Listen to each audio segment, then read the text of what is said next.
Hi everyone, my name is David Comisford and I am the founder of EduSourced, and we're going to be presenting today experiential learning at Gies Business, the title being Creating Institutional Change and a Model that Scales. Some faculty and staff from the University of Illinois' Gies College of Business are going to be sharing with you kind of their trials and tribulations over the last few years of seeking institutional buy-in and stakeholder buy-in to take something they've really done for a while with project-based learning. They have a long history with it, but drive it deeper into their curriculum and really make it center to everything that they're doing.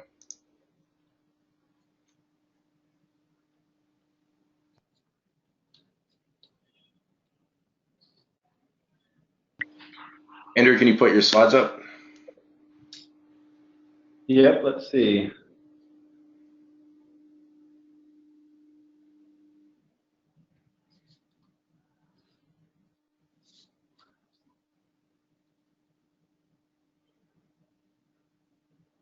Perfect. Showing. Yeah, it is. It's on presenter mode though. Could you switch it over to the actual slides?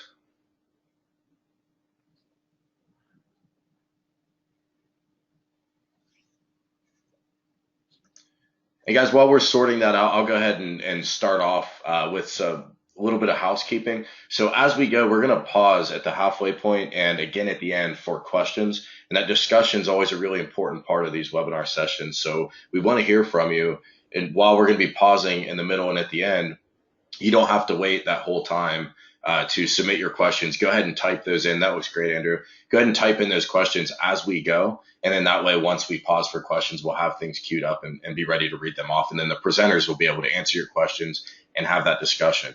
This is also part of a larger client webinar series that we've been doing for a few years now, where schools like Illinois will come on and talk to you about their approach to experiential learning. Every school has a different angle on this, so it tends to be a pretty interesting conversation. If you want to see the past webinars, check out our website at edusource.com and you'll be able to review those.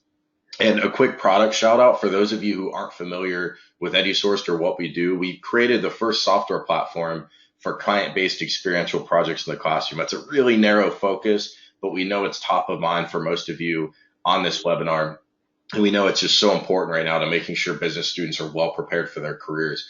We work with really large schools like Illinois who've been doing project-based learning for years, and they're taking it to the next level and wanting to incorporate it across many courses and make it central to the curriculum. And they're needing a software tool to do that in a way that's uniform and consistent.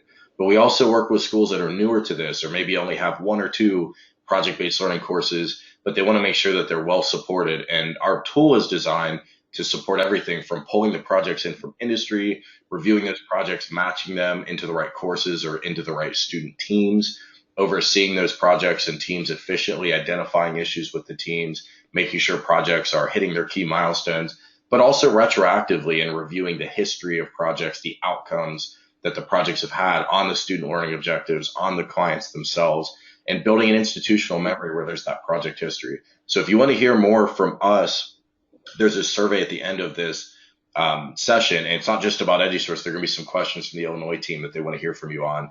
But then there's a question, do you want to hear more from EduSource? Check that off if you're interested in hearing more from us, if you're not already talking with us or not already a client, and we'll get in touch with you and see if that's a fit. With that, I'd like to turn it over to the Illinois team, and they're going to be sharing with you some really interesting insights about their program and what they've been able to do over the last couple of years. Andrew? Yeah, thanks, David. Hi, everyone. This is Andrew Allen speaking, and I'm the Director of Action Learning here in the Gies College of Business. I'm really excited to have our honored guests here, my colleagues, Brooke and Mike. Do you want to introduce yourselves, Brooke, Mike? Sure. Hi, my name is Brooke Elliot. I'm head of accountancy here in the Gies College of Business. The former role I held was academic director of undergraduate affairs. And I'm Mike Bednar. I'm an associate professor of business administration. Been here for about 10 years, and I've been working with Andrew over the last several years, piloting some courses that you'll hear more about in the presentation today. Yeah, Brooke and Mike were pivotal in some of the changes that we've gone through the last few years. So together, we hope to share some anecdotes and the bumps we ran into along the way. This is to give you a picture of where we're at today, and we want to talk about how we got here. So We are building the largest experiential learning course in the US. At full scale, it'll be 900 students a year participating in about 150 to 200 client-based projects a year.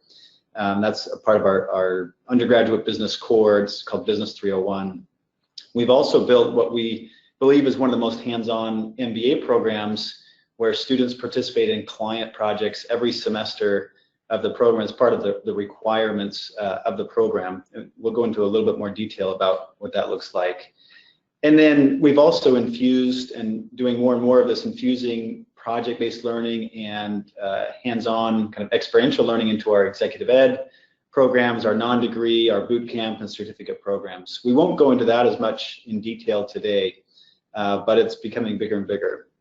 So today in our webinar, we'd like to just share some lessons learned in the process that we followed to create change here in the Gies College of Business, and also share some things we've learned about how to scale. So we'll do this in two sections. We'll stop after the first section for questions, and then after that we'll go to the second session.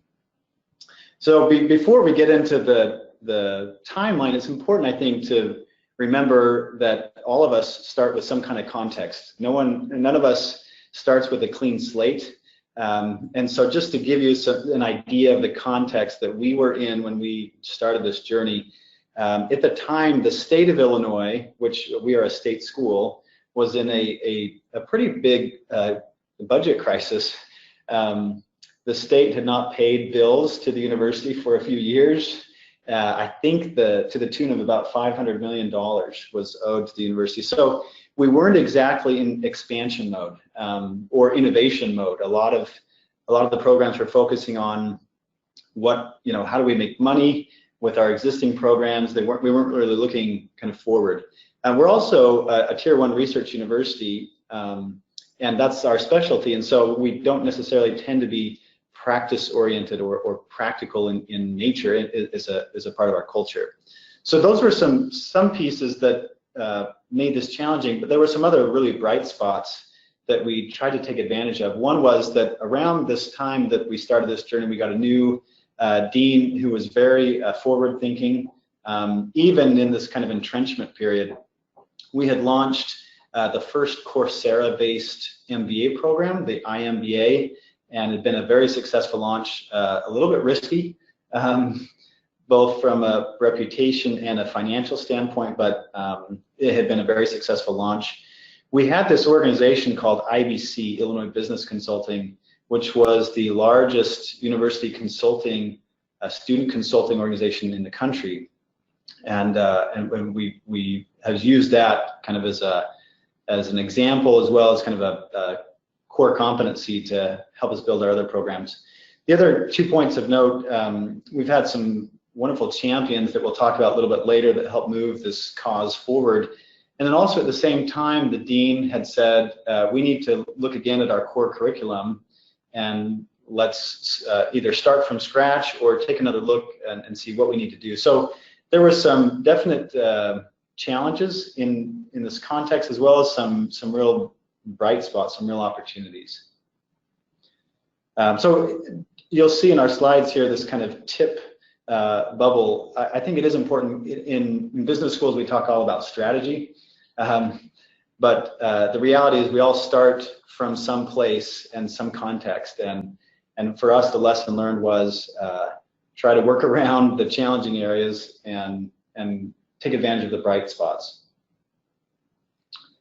So just a summary of our timeline. One thing to note, any change at this scale takes a long time to implement. So you see the number of years here we're talking about.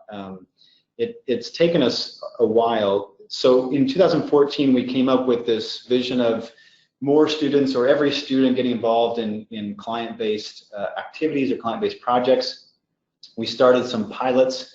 We'll go into that, and we also did some research to look at probably some of your schools and other schools out in the area to look at what they were doing. In 2015, we took a proposal to this new curriculum committee, and over a period of a few months, then in 2016, the committee adopted that proposal and announced that to the faculty at large. At the same time, we had done some pitches to our Dean's Business Council, that's the DBC you see there. And in 2016, we really revamped our MBA program. Just a note about the MBA revamp. So we realized that MBA students, they come into their MBA program with the idea of changing a career often, yet 3 weeks into their first semester, they're at the career fair. And so they haven't changed much in 3 weeks. And so we wanted to give them a story to tell from day one. And so we have now a required consulting lab in their first semester. In fact, they meet their clients during orientation. So before classes even start, they have started their consulting project. And that project is integrated into some of their other classes in that first semester. And then every single semester of their program, they do projects with companies, domestic and global. In one of the semesters, they then are managing other action learning teams as a part of a course. And so we really revamped the MBA, and we started the Business 301 pilot. In 2017, because of all this that had led up, the dean decided to create a position, which was my position, the Director of Action Learning. That was before the gift that you see there. So it really was a risk that he was taking in creating this position. And then fortunately, a few months later, we landed a nice $150 million gift from Gies. In 2018, then we finally got college approval for the Business 301 and continued the curriculum redesign. And then now in the next few years, we're building up to scale. So that's just a snapshot of our timeline, and we'll go into some of these in more detail. We wanted to just highlight a few overarching lessons that we've learned from this process. So one is the vision. So creating a strong vision, but making sure that's aligned with the mission of your organization, be it a college or university. Two, that success breeds success. Momentum matters. And three, finding champions really carries you through the ups and downs. And then obviously in an academic setting, a good dose of patience and persistence. So we'll give some examples of each of these. So our first one, vision, originally, so this is back in 2014, the original vision was that we'd have all of our students graduate with some kind of client experience. And I come from outside of academia, and so I see the value in this. I know that students come to school because they want to get a job, but the reality was that vision didn't really ring too well with a lot of people here, because obviously there wasn't a lot of alignment with what the college cares about. So just the first tip is think about what other people care about. That vision evolved into something that looked more like this. So we took a step back and said, okay, who are our stakeholders and what do they care about? And then how do they measure what they care about? So you see some examples here of a college. A college cares about rankings. They care about student satisfaction, which plays into rankings. They care about faculty engagement and fundraising and perception at large. And you see with each of these stakeholders have goals and metrics related to those. And originally our vision, to be honest, didn't really align with these. And so I personally was excited about it, but it kind of fell flat in the original stages. But when you can start to tie it into some of these stakeholders and their goals, then you're going to start to get people to listen. Brooke or Mike, any thoughts on that? I think one of the key turning points in this whole situation was this curriculum redesign. Brooke was actually the chair of that committee, and I was a member of that committee, but Andrew came in and actually shared some data about how experiential learning actually aligns with some of these things. And so he shared data about how students who are involved in these types of projects have a better experience, they feel more confident about their ability to get jobs. Faculty that are involved tend to enjoy their experience. And so I think Andrew did a good job of talking about how infusing the curriculum with more experiential learning actually could be seen as a benefit to faculty, not just, hey, this is something new and we're all hesitant to change and I don't want to change what I've been doing for 5 years, right? Sounds like a lot of work and yeah, exactly. a lot of cost. Exactly. He must have done a good job because somehow I volunteered to teach the pilot. So he was pretty convincing, I guess. That first meeting, I remember there were some, not cold stares, but some blank stares, I think, originally. But Brooke and Mike were early. They already had, I think, the similar vision and jumped on it. Like Mike said, we found some external data. So this comes from a Gallup produced study that they do about every year. And for example, they found that students who felt college prepared them well for life outside of college, they tend to be happier in their lives after graduation. They're more engaged at work. And lo and behold, they're way more attached to their alma mater. So you can imagine someone from advancement, fundraising, alumni affairs, they care about that number there at top. We also, like we talked about, like Mike just mentioned, we did some pilots. And so this is the idea of success breeds success. Large-scale institutional change is really hard to do, but actually pilots tend to be not that difficult. It's not too difficult to create a pilot course, especially when you tell everyone it's a pilot, and to try things out. So we did some early pilots. We found 3 faculty that were willing to try out some experiential learning in their courses. We worked with 4 courses, about 350 students, 26 companies. And we did some surveying throughout that process. You see some of the feedback here from students.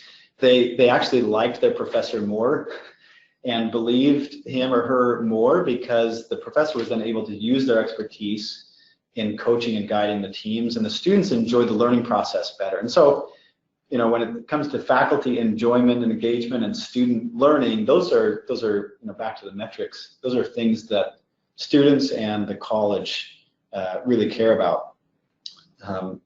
So we mentioned in the timing, we did these early pilots in 2014, and it was because of that early success we could take that to the original proposal to the curriculum committee. And as Mike said, then we started some kind of more in-depth pilots with our Business 301. We leveraged that early success to get some more success. I think one of the keys here was having a structure in place to help faculty embed experiential learning into their courses. I think many faculty have an interest in building these types of experience in their courses, but they don't want to bear the burden of figuring out how to get it done. And so, having a colleague structure and a support system that help faculty embed these types of experience in the courses, I think was key to its early success. I think that's right. I think some faculty would say, yeah, I'd love to do some kind of project in my class, but what happens when the client ducks out halfway through the semester? Or how do you get these clients? Or it's just really messy beyond kind of what the professor has time for. And we continued these pilots and did some more measurement evaluation and got some more robust results. So we found that almost every single student had a better story to tell. They felt more confident in their job search. They reported an improved student experience. That was one metric that was really important for our college at the time. We found that almost every single one of our students was getting a job already.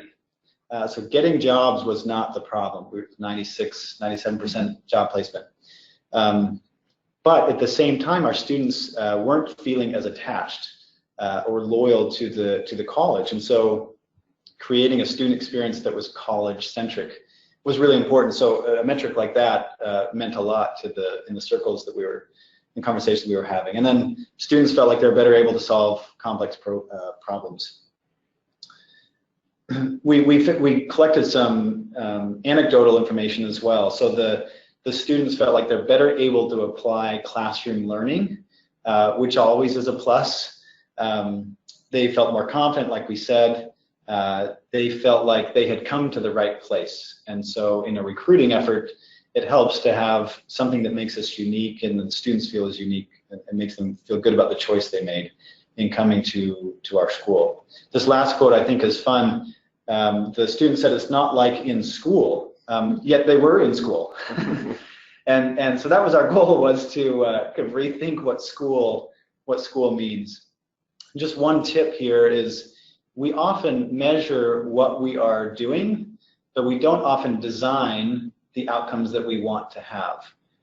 Right, so we have an existing program, we have an existing course, and we try and measure the good that's coming out of that, but we don't always go back to, let's design this so that we have the outcome, achieve the outcomes we want to achieve. And so just rethinking that design-centered approach of what are the outcomes, getting really clear on what are the outcomes we want to achieve, and then you can design a program that will ensure that you get those outcomes. So I want to shift gears now to the people side of things, finding champions. Early on, there was an associate dean that was interested in this idea. He was able to put me in touch with our dean's business council, set of 20 or 30 executives that advised the dean, and also got me on the agenda with the faculty committee. But Brooke and Mike, do you want to just share any thoughts or stories on the importance of these people? Yeah, sure. I do think, so the faculty committee was comprised of myself, and my title at the time, again, was Academic Director of Undergraduate Affairs. And the charge from our new dean was for me to come in, form a faculty-driven committee that would examine our existing core undergraduate curriculum and propose a revision that would put us at the leading edge of business education. And so that was the large charge. I think one of the first things that's important, I was a full professor in the Department of Accountancy. I had, I believe, the trust of the faculty at large, though, so I was well known in the college, and that was important because I knew, and I think he knew, that we would need faculty support to not only move forward with embedding experiential learning into our courses, but just with the entire faculty or the entire curriculum revision. I formed a committee of tenure track faculty members from each of the departments, again, choosing those faculty who I knew were impactful in their department, that had the trust of the faculty at large within each of the units, because I was going to charge those individuals with going back and building consensus within their departments. And I think it was having that faculty consensus at the end that allowed us to move forward. So there was a lot of groundwork early on, just me and other committee members going and talking one-to-one with different faculty members, saying, hey, we're looking at changing the curriculum, here are ideas, what are your thoughts? And surprisingly, many senior faculty members said, no one has ever entered my office and asked me this question, which I found kind of odd, but it also actually was quite helpful because, they really appreciated the fact that we were taking the time to have one-on-one conversations, to ask for input, and then to kind of sell our vision in terms of what a new curriculum would look like and how we thought that aligned with the vision of the college.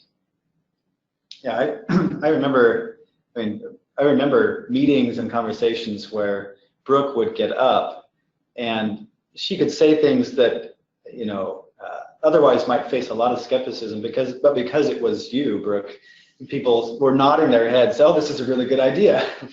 But I think there were other times where you had to stick your neck out there, where people disagreed with you, and you had to say, no, this is what we're doing. Yes, that's right. I mean, you're always going to have skeptics. Some of the skepticism comes just from, I think, an unwillingness to change, an unwillingness to, think about how and why we might do something different. So it also takes, again, I was a respected faculty member, but I had to, push our vision forward. And so I think you have to have someone that is not only a champion, but it's kind of a hard-nosed champion. You're not going to get 100% agreement, right? So, I mean, luckily, we didn't have to take it to a faculty vote where every single faculty member had to agree before we could move forward. I mean, we all know how academics are. That's never going to happen.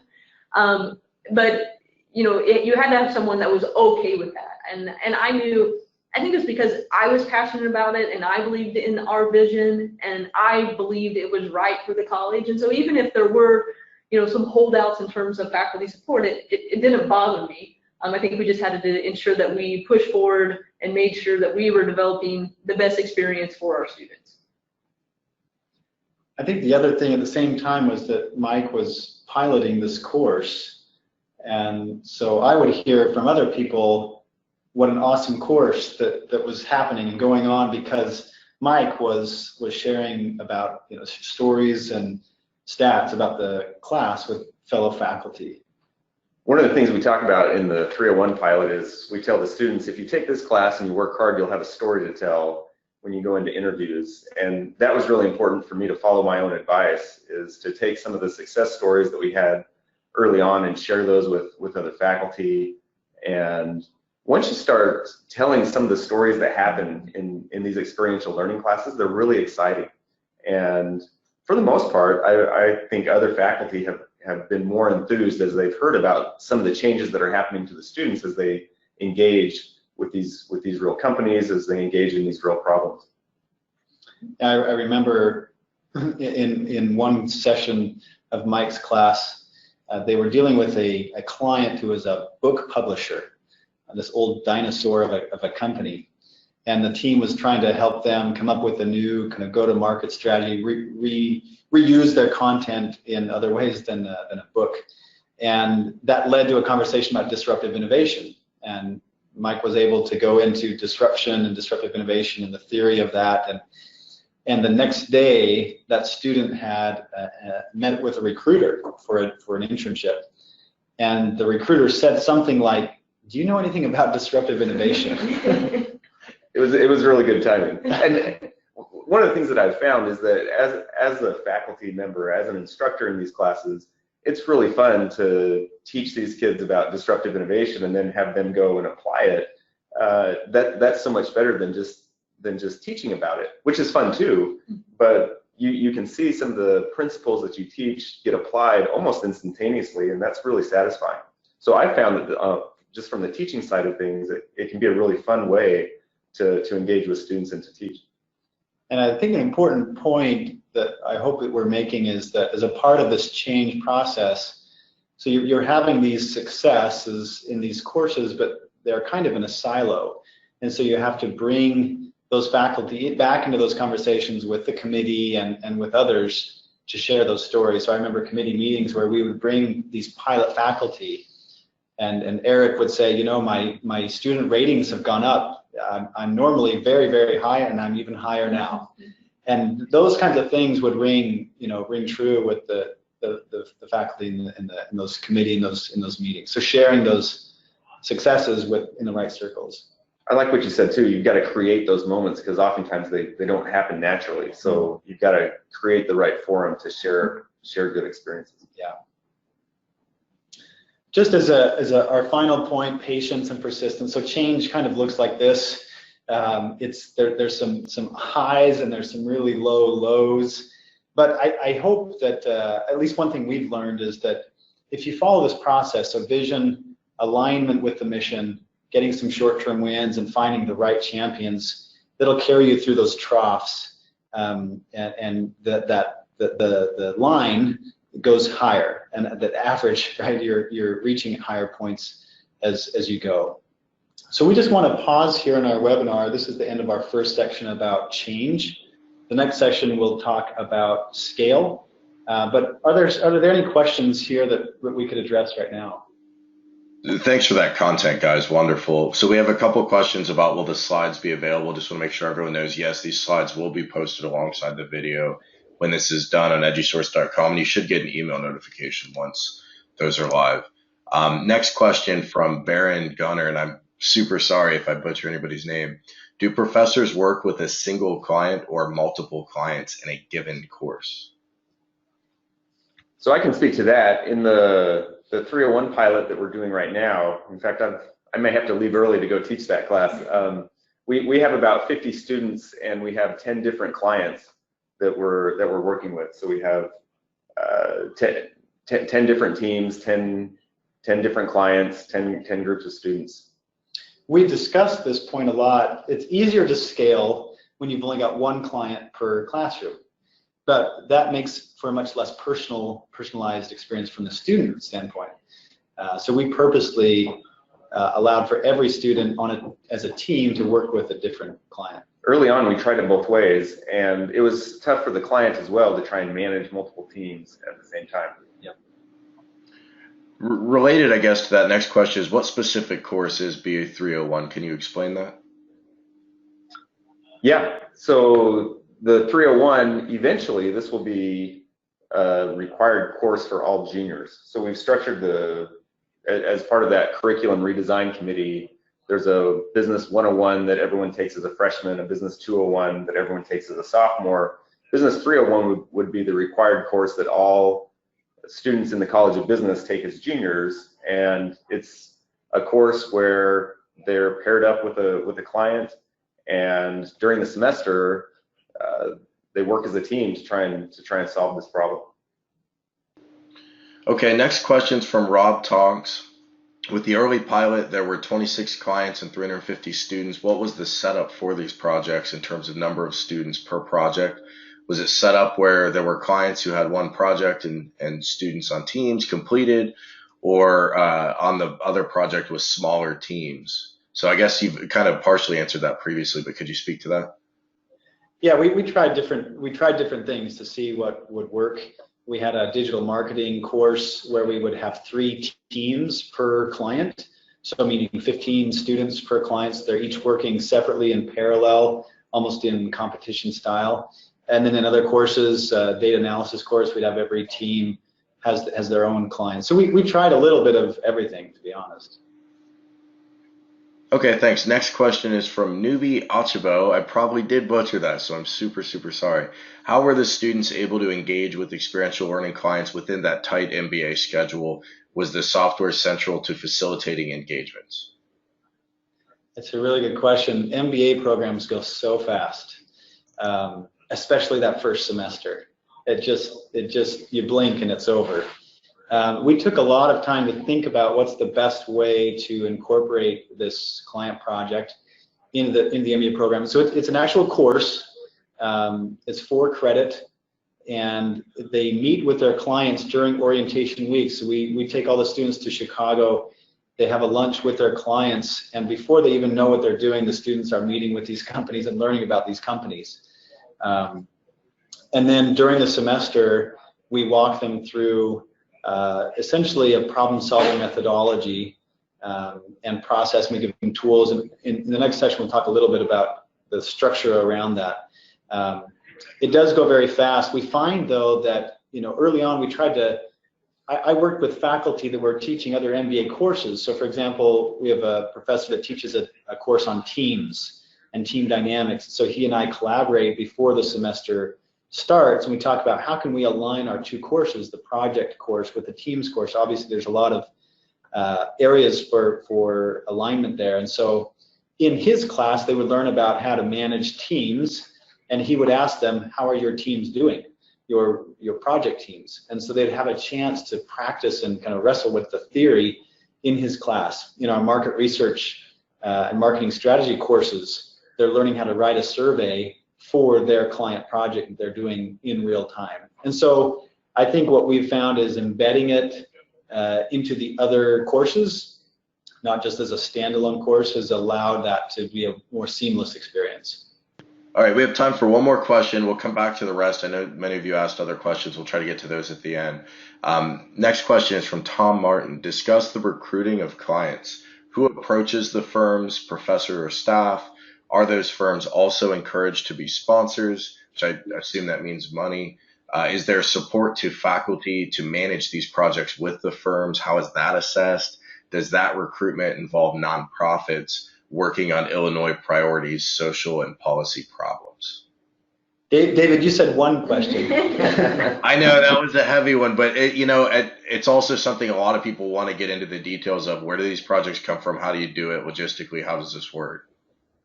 Maybe that's a good segue into our next section because we'll talk about it. Is that okay, David? Of course. Yeah, we'll get to that in a second here. So this other question is, then how do you scale? Just to give you an idea, so at full scale, we will be at 1,000 students, probably closer to 1,100 students a year, doing 200 client projects a year, which is a lot.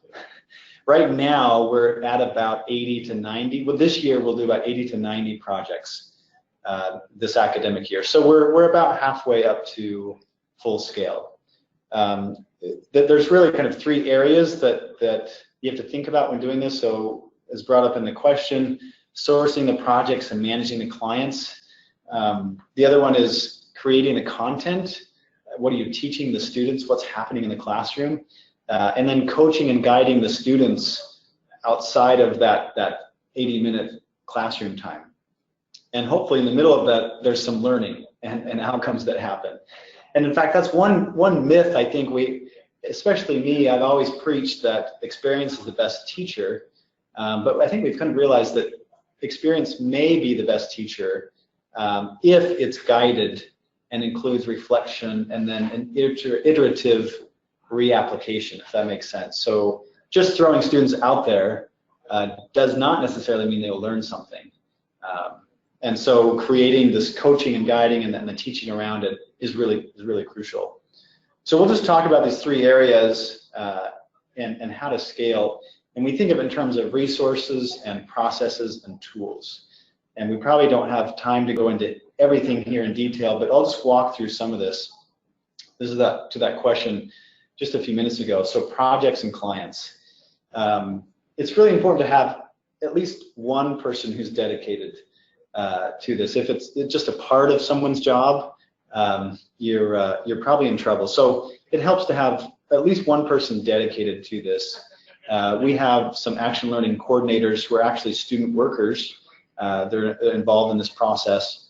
The other thing we've learned is to take advantage of your colleagues. So for example, we have a lot of people here in the College of Business that are already talking to companies. Our career services people are talking to companies. Our advancement alumni engagement people are talking to companies. Departments are talking to companies. So it's not really that there is not enough companies there to find. It's just a matter of being organized and finding them. So those resources exist. Just to give you an idea, most of our projects this semester come from either employers, and they get involved because this is a great talent pipeline strategy. They come from alumni who have either done something like this in the past or wish they had, and we find them through our advancement or alumni affairs office, or they're local companies in our community. We have a research park on campus with 100 different companies, big and small, as well as mom and pop shops here in the community. So we find that they come from those three sources, and those are our three strategic channels. There's some processes that we have. So obviously, as you start to build this program, you're building, or you should be building lists, email lists of alumni and students that have gone through the process. This time around, we tried something new. We emailed past students. We said we'd give them an Amazon gift card if they found clients for us that we ended up accepting. And that helps, that works. We've attended alumni board meetings to talk to alumni, and then all of a sudden you have alumni board members who are telling other board members that, hey, we need to get on this. I had a board member call me a couple of weeks before the semester and says, I sit on this board and we really want to do a project. And obviously that's going to be a great client. And then some tools. So honestly, we could not operate at the scale that we do without a tool like EduSourced. We've tried other things. We tried spreadsheets, we tried Salesforce and other CRMs, and we couldn't organize all this without some kind of tool like EduSourced. We've also built a 20-week calendar, which tells us what we're supposed to be doing, starting from 3 weeks before the semester all the way through the end of the semester. So hopefully that addresses some of the client sourcing. This semester we were fortunate. I think we're doing 46 projects. We had to turn away 5 to 7. We just didn't have room for. So it's a good problem to have. There's these two other areas: the teaching and content, and the coaching and oversight. So on the teaching side, over time we've developed our own curriculum that we've now standardized across all of our action learning courses. And just in the last 6 months, we've built videos. We did video interviews, probably have 30 or 40 video interviews with alumni on key topics that we use in our classes. And then we built another 20 videos with different faculty talking about their expertise. Our curriculum centers around 3 topics, 3 objectives, which is how to build an effective team, how to solve a problem, and how to sell your solution. And so that has taken, what would you say, Mike? A couple of years at least? Yeah, it sounds so simple, but it's taken us a long time to get there. One of the neat things we did this summer is we did start trying to build a video library. And as we think about, especially this Business 301 class, as we think about scaling that to having 850 students a year, you can't hire enough full-time faculty to teach all of those in a small group setting like you would a traditional class. And so having a flipped classroom can minimize some of the instructor time, and it also can help instructors and others to be able to focus on coaching and mentoring and just helping the students to come in with some basic knowledge about how to work a project like this, so that then you can draw on your own expertise to help them with their specific project as needed. So we're hoping that will be a useful part of the curriculum, is having a lot of it online in that kind of a flipped manner. Useful and critical in order to scale. The other piece of this, people will ask, well, how do you ensure quality? How do you know that students are learning? And also, how do you prevent maybe disasters or duds, right? The students that don't do anything and let their team members do all the work. One, I think, critical piece that is allowing us to scale is this course called Project Management in Action. You see on the right column at the top. This is, right now it's an MBA course, and we'll probably offer it to undergrads at some point in order to continue to scale. But the idea is a student can be selected for this course, and they learn about project management by managing projects. And so each of these students is overseeing 4 to 5 project teams from our various action learning courses. And the course itself covers 2 work streams or learning objectives. It covers project management, and it also covers leadership. And so currently I teach this course, and I'll meet with our 12 senior managers, that we call them, in this course, and we spend some of the time just talking about how are your teams doing. And they might bring something up like, one of my team leaders is having a hard time getting their team member to come to meetings on time. What do I do about that? Or it might be something like, the client is asking us to sign another non-disclosure agreement. How do we deal with this? There's just 100 of these different details, logistical and more meaty, that faculty don't have time to do, especially if you've got 10 projects in your class. And so what happens, this accomplishes or solves 2 or 3 problems. One is the scale. 2 is allowing faculty to focus on their expertise. But just think of the learning that these MBAs, these senior managers, are getting by managing 4 to 5 teams. These often turn into internships and jobs for them as they learn how to manage projects and manage a portfolio of projects. And then lastly, we've built the grading such that we've tried to simulate the real world. So for example, students get graded based on their client feedback at the end of the semester, and they also get graded on peer evaluation. So we leverage the EduSourced platform to do these 360 peer evaluations, and teammates tend to be pretty honest about their team members, and that goes into the grading of the students. I have just one other comment on scale. I would say, some of the biggest faculty pushback with the curriculum revision came with respect to this course. And the first comment was, the faculty just didn't believe we could scale to this level. So there was just skepticism about the ability to source that many clients and that many projects. We got past that point. The next point, which kind of surprised me in terms of scale, faculty were very concerned that students were not going to have the same experience. And so, it's inevitable that when you have this many projects and this many clients, that each student group is going to have a different experience. And some may get to work with the Fortune 500 company, and others may be consulting with the local not-for-profit. And that was really a concern for faculty that I didn't anticipate.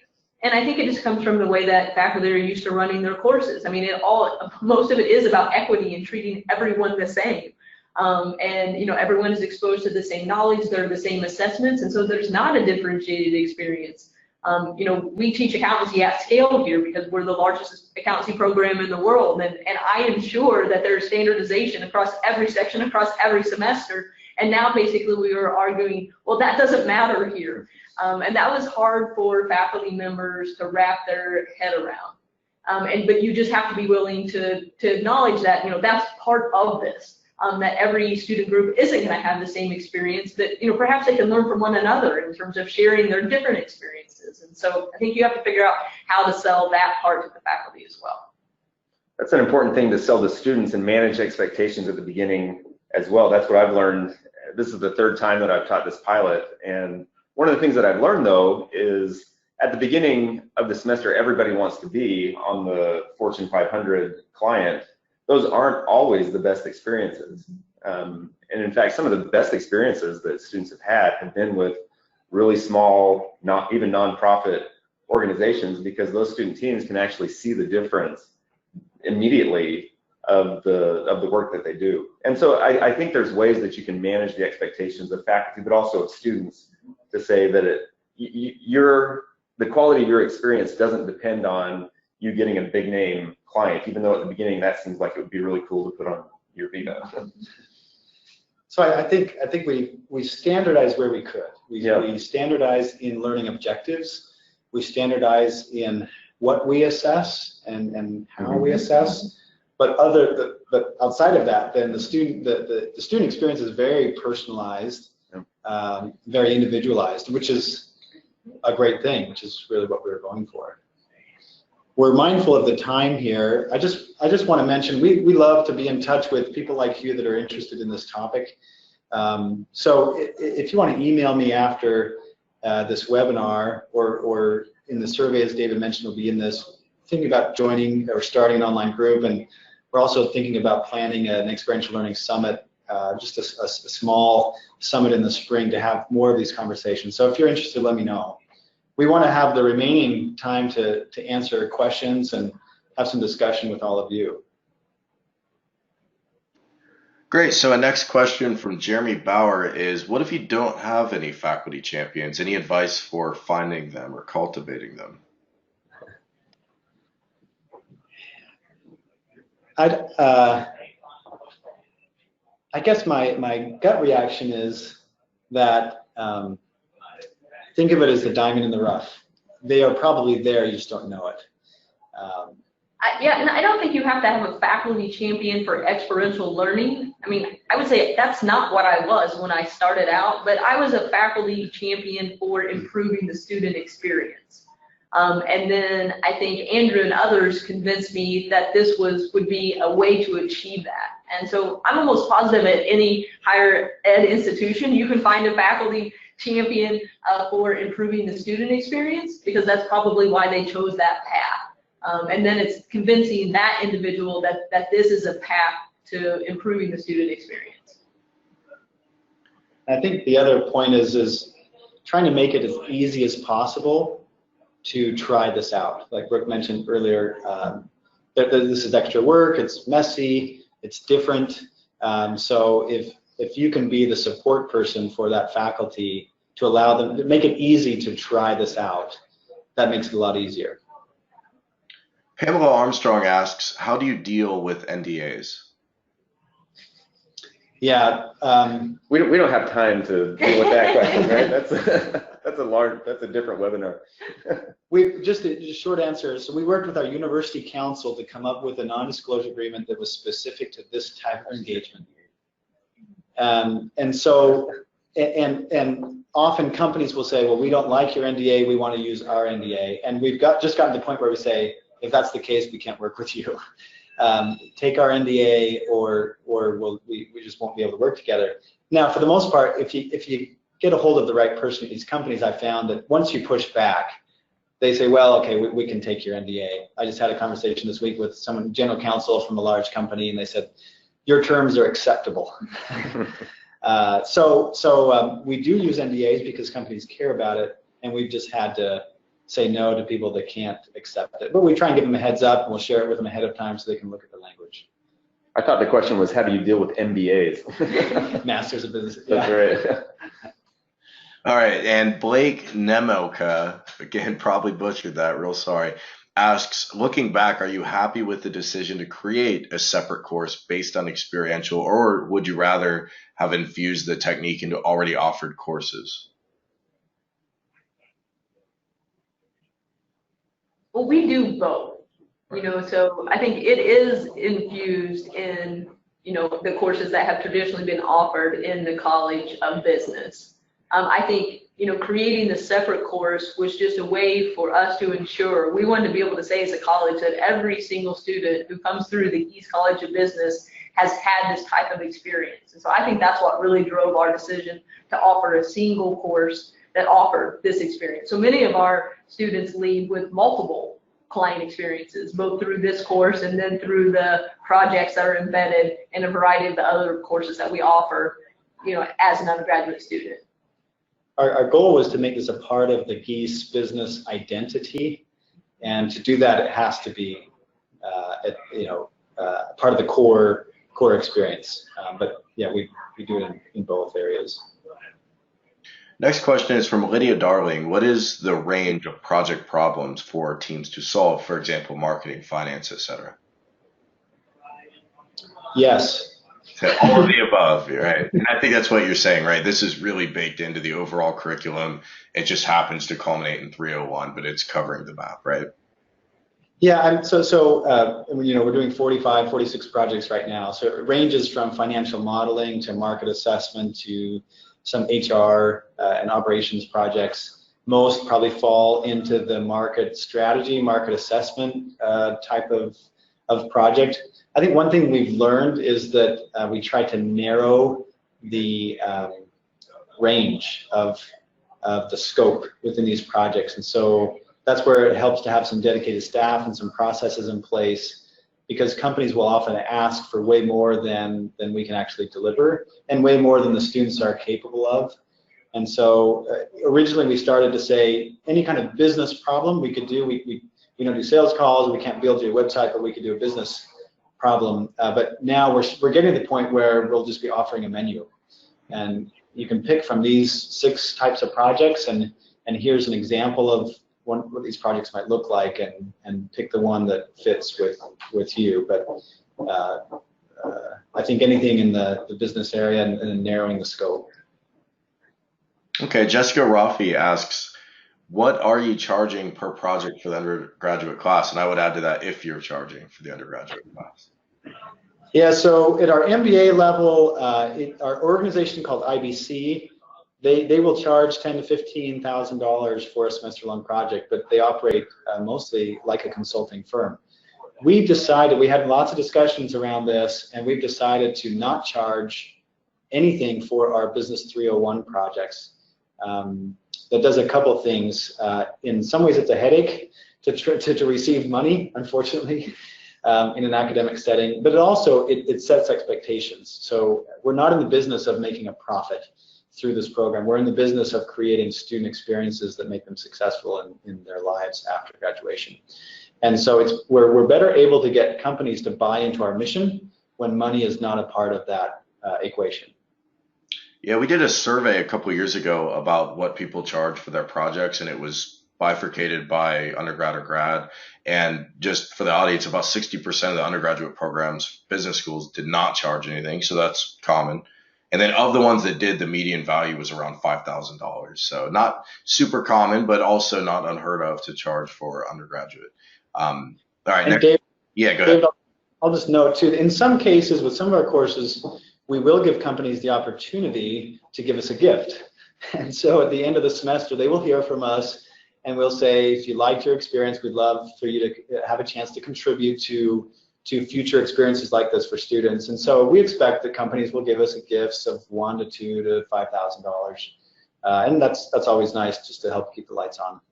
Yeah, and that's something that I see very clearly. Business schools are getting increasingly sophisticated about leveraging these project touch points with employers for more stuff, whether that's the gift, whether that's recruitment, whatever it might be. I think there's a lot of opportunity for growth there.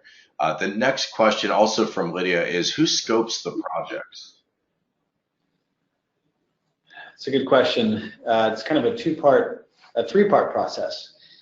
So the form that we've built with EduSourced, the web form, forces the company to do initial scoping, asks them some specific questions that helps narrow down the scope, and then our staff will take a look at that and have a conversation with the company to narrow it and clarify it even more.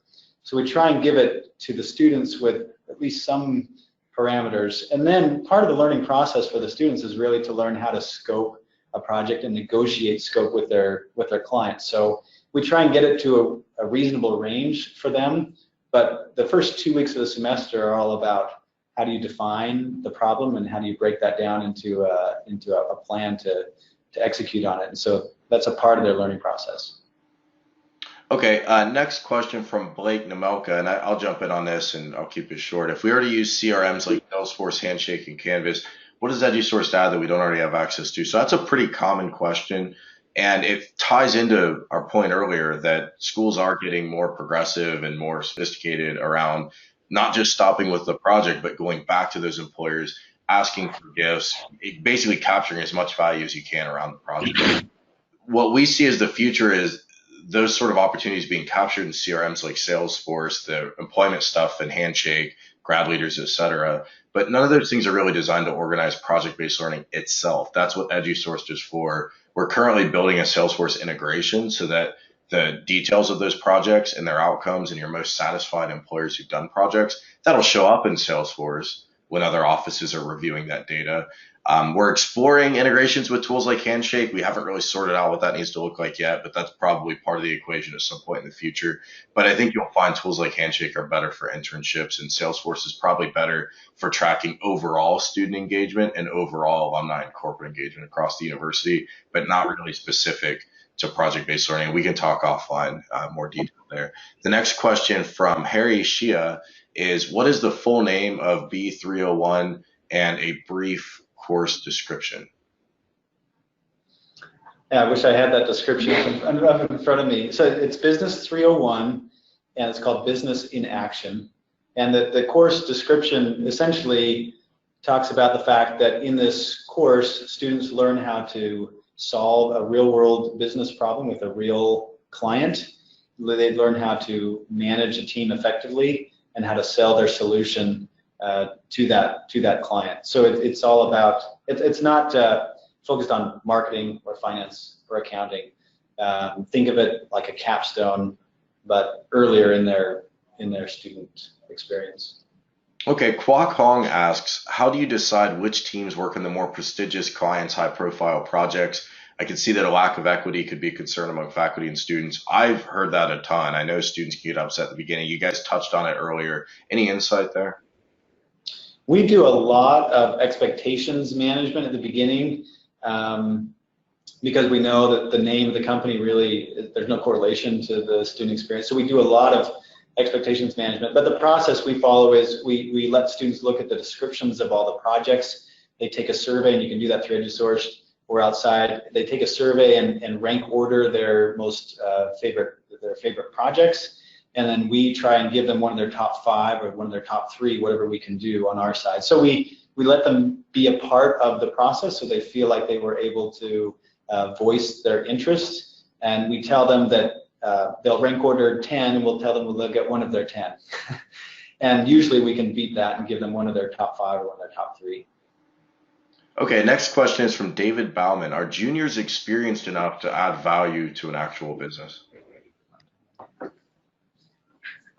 Kind of a loaded question, by the way, but I do think that's on a lot of people's minds, because I can tell you when I talk to schools about, will they drive project-based learning behind the senior year, they often will hesitate. I don't know if the students are really ready to add value. So what's your take on that from what you've seen? I mean, I do believe we have amazing students here in the Gies College of Business. So, I mean, I think our answer is a resounding yes. But I think it's probably true across the board.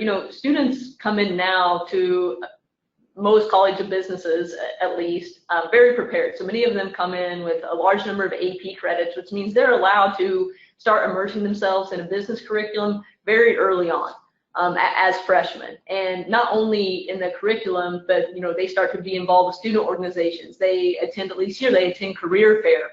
They start interviewing for leadership summits or leadership workshops. And so, I believe that they're prepared and hungry whenever they arrive on campus. By the time they're juniors, they've all chosen a major. They've had the basic business foundation courses. And, a lot of the students are, I think, when we thought about creating this course as part of the curriculum revision, part of it came from our employers describing the types of skill sets that students needed, from our alums talking about how they would value this experience, but much of it came from our students in terms of the students that were demanding something different. And so I think if you have the combination of a structure in place that allows them to succeed, but you really have students who desire this experience, then I think yes. I think kind of the combination of the quality of students that we have coming in, the foundational business education we provide, and just their desire to do something a little different, I think they do provide value. I'll just add a couple of thoughts to that. This did come up, I remember. I had originally proposed this to be a sophomore level class. And it ended up that it became a junior level. I think you have to go back to what is our vision and what are the metrics, what are we trying to accomplish? So for example, if the goal is to deliver excellent value to our clients, if that's the primary goal, then absolutely I would take senior students.